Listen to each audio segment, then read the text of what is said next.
Are you saying that you would step aside and not compete for the head of the country to allow us to get through this crisis, or I'm unclear about your answer to the last question? Well, I find it a strange question. Your CBC is asking me to step aside in the next election.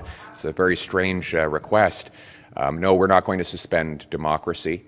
Poilievre went absolutely nuclear on Donald Trump and Justin Trudeau in a press conference earlier today. We also have responses from Danielle Smith. And I'm pretty sure that the Liberals and NDPs and all of their supporters need an exorcism. And I'll tell you why with some unbelievably cringy things that they have been saying. It's weird how you got a bad situation. You could either choose to make it slightly better, or you could choose to make it unbelievably worse. Lots of stuff coming out from senators in the USA and their response to Canadian politicians. Big yikes. I'm Jasmine Lane. This is Over Opinionated. Subscribe to the channel. Give me a follow on other social media platforms as well. Like the video, and most importantly, comment your thoughts down below. We're going to start this off with some of the most insane, irrational things that the Liberal government is doing in response to all of this. Wow. And NDPs, I should say. There are no words to express my disappointment and to express the lack of leadership here.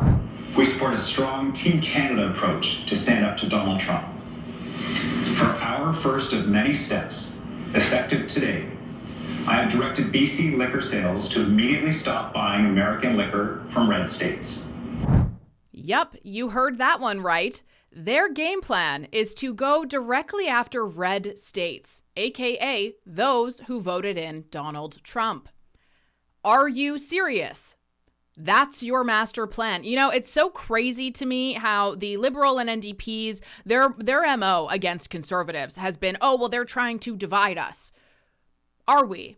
Look at what you just did. Your master plan is that you're going to specifically target red states with retaliatory measures. Justin Trudeau also clarified this, and oh boy, some of those red states have spoken. Thanks so much for making the situation a million times better. I wanted to point out this one comment though.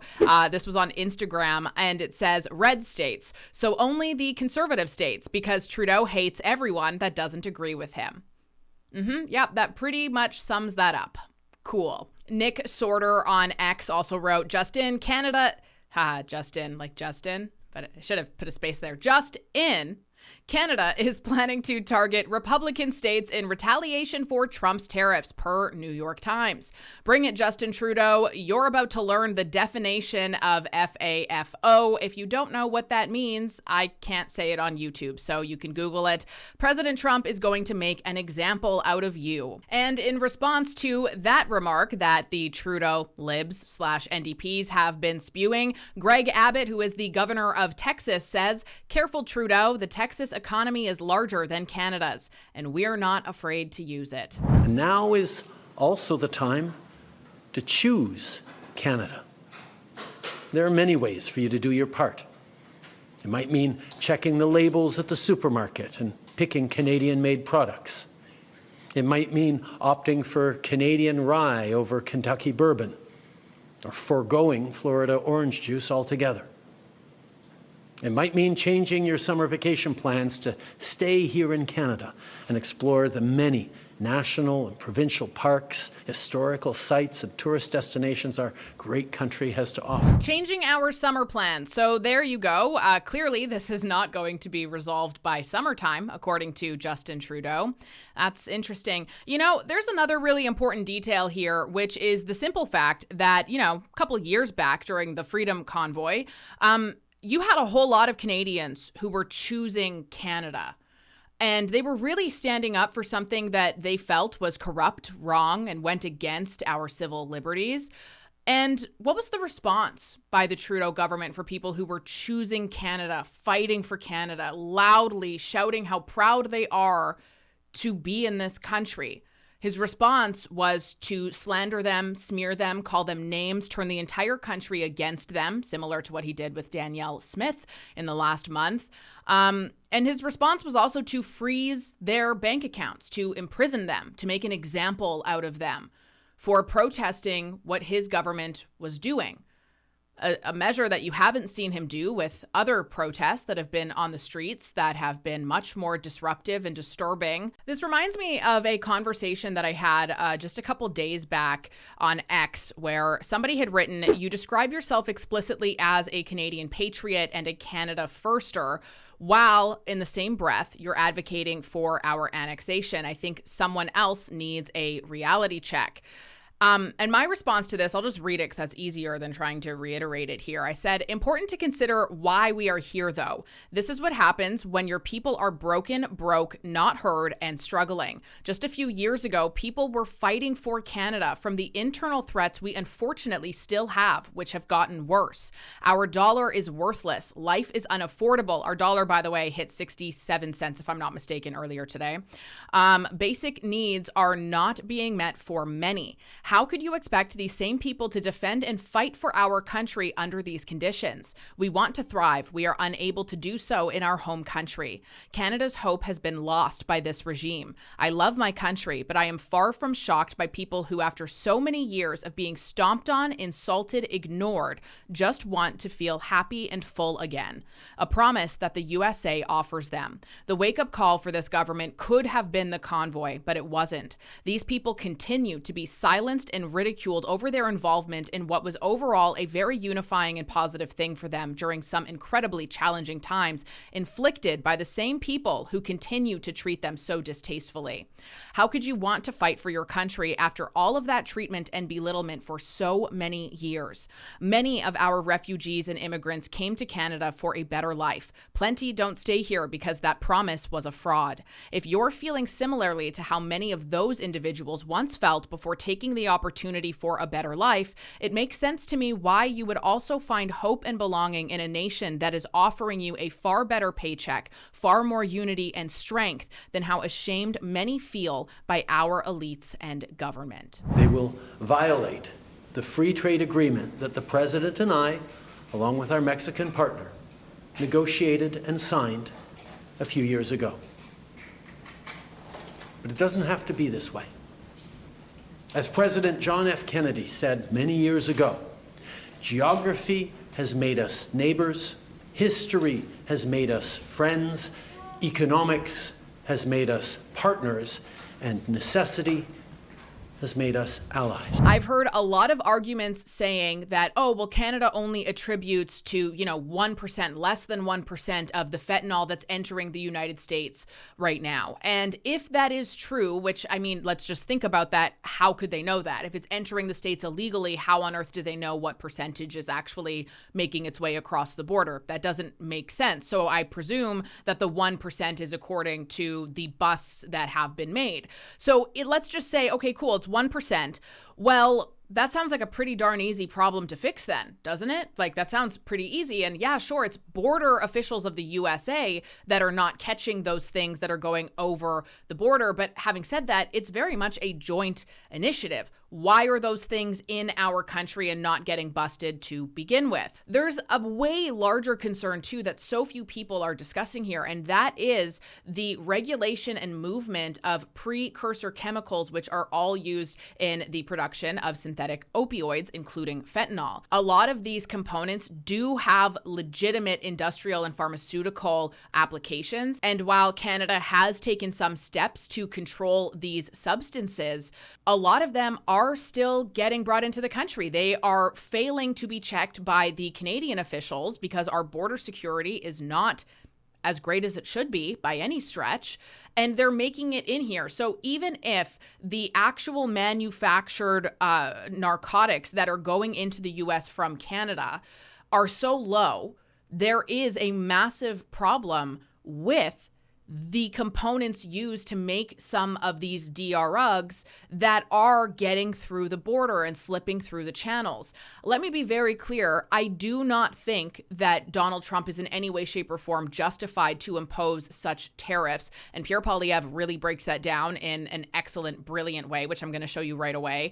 But there is absolutely a problem. And a lot of the importation of those chemicals that are then used to manufacture the finished product that is then sold are coming into Canada from India and China. So yes, the actual direct trafficking of fentanyl from Canada to the USA is small by the margins of which they are caught. However, there's a much greater concern about the movement and regulation to these precursor chemicals that is coming out of Canada. So, for the decision for Trump to impose these tariffs, I wouldn't be surprised if it has a lot more to do with that, to address the broader issue of why are those components in your country? How are they getting into your country, Canada, and not being caught? You need to tighten up your border. This coming out of the Canada.ca website, so no community violations on this one, Bubba. But here it is. Federal investigators take down the largest, most sophisticated drug lab in Canada. Really want to bring your attention to most sophisticated drug lab in Canada. That's a heavy headline, no? Well, the reason that it's so significant is that Canada is producing fentanyl right here. Yeah, we're doing it domestically, bitches. And you know what the best part of this is? Is that 1% of it is apparently going to the United States. But I'm going to show you what the 1% actually is. Investigators seized 54 kilograms of fentanyl. Yeah, 390 kilograms of methamphetamine, 35 kilograms of cocaine, 15 kilograms of MDMA, and 6 kilograms of cannabis. But what I find the most concerning about this whole thing is that the amount of fentanyl, look at this right here, 95.5 million potential doses. That means 2 doses for every Canadian. So I wonder where they get the 1% from. If you have 95 million doses, that's 30% of the American population. No? And so when you say only 1% comes into the United States via Canada, well, it just goes to show you that our politicians can't do math. A fair warning for you. This upcoming video is very embarrassing and cringy to watch, but hey, it's important to know what our elected officials are doing on our behalf. And this is what Chrystia Freeland had to say on CNN. Americans have to understand how hurt and frankly how furious Canadians are. Our sovereignty is being challenged. And so, yeah, regular Canadians across the country are coming up with ways to stand for Canada, to fight for Canada, to defend Canada, but mostly to say to our American neighbors, guys, just cut it out. Just stop it. This is a terrible idea. And yes, we are going to use all the tools in our toolbox. And how well have the Trudeau Liberals and NDPs done at really causing so much division in this country? It's rather apparent with this clip right here.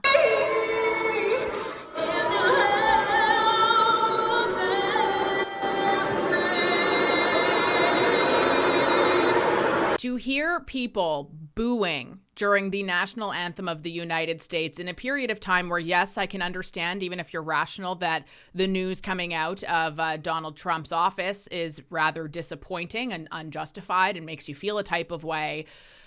You know, I just think it's so disrespectful and also is not helping our case in the slightest. No, we shouldn't just be, bending over for Donald Trump, but what we should be doing is having an awful lot of diplomacy. Canada cannot win a trade war with the United States. That's a fact. We just cannot win. And our leaders, Justin Trudeau, Mark Carney, who's about to become the unelected prime minister, they want this trade war. Why? To give them a rally round the flag bonus support as if to make people forget what they've done to our country over the last 10 years, to destroy us with the carbon tax, with their anti-industry behaviors, crushing projects, decades in this country of governments, mostly liberal, crushing resource development projects, crushing infrastructure projects to try and get that resource from sea to sea.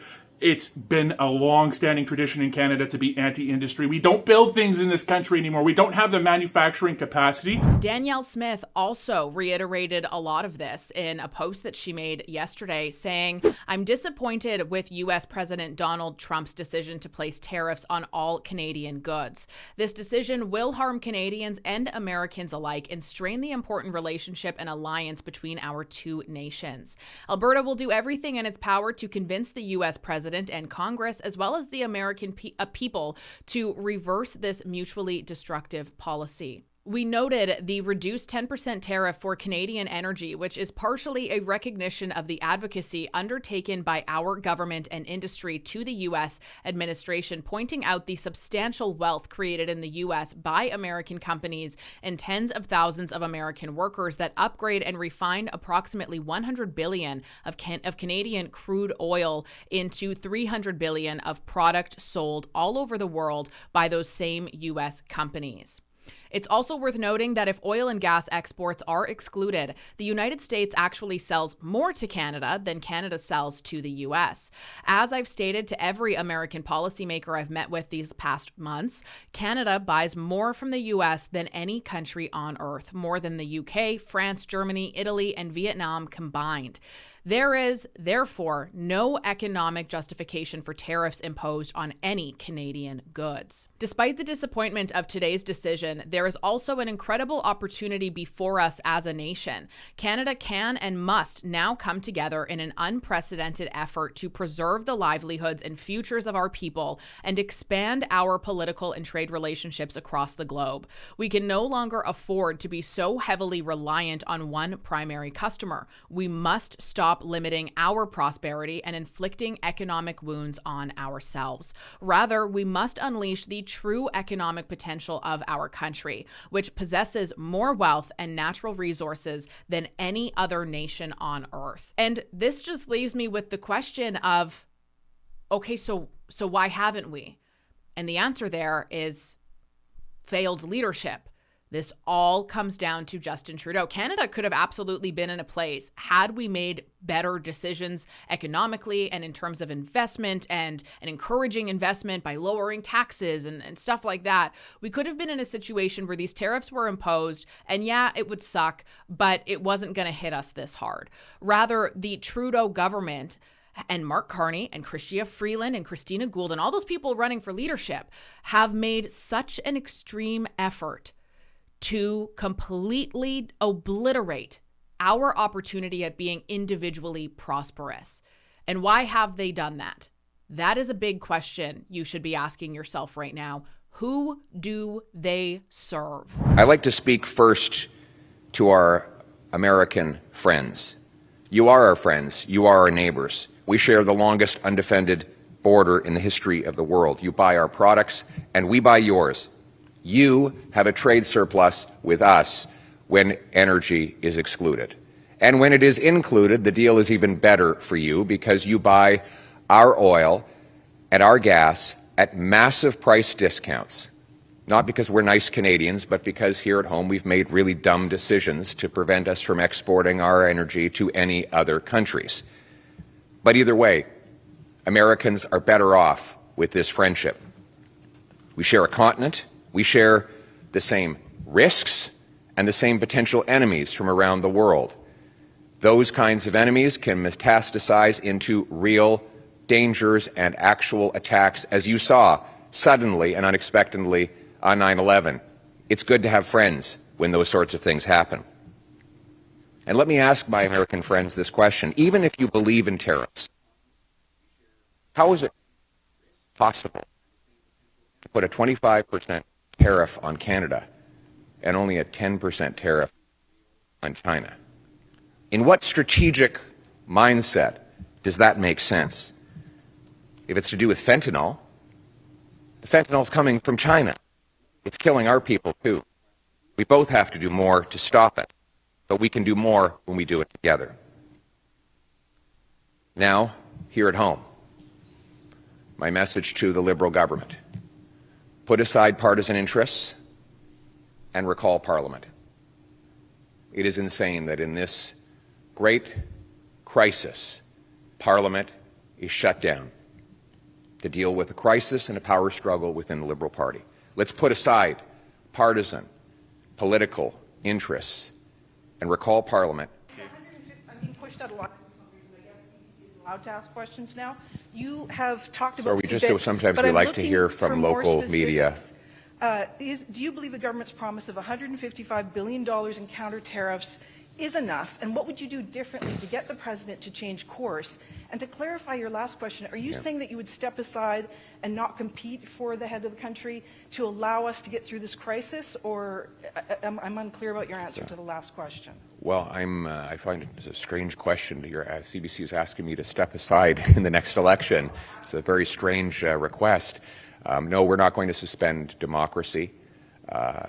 The Canadian people run this country, and they will choose the next Prime Minister. Thank you very much. Next question. Thank you. Next question. Thank you so much for watching another episode of Over Opinionated with Jasmine Lane. I'd love to know your thoughts, your criticisms, I don't know, everything that's going on right now. It's just been a very heavy week here in Canada. On top of the heaviness many of us have felt for a long time now. So feel free to comment your thoughts down below. You can like the video, subscribe to the channel, give me a follow on other platforms as well.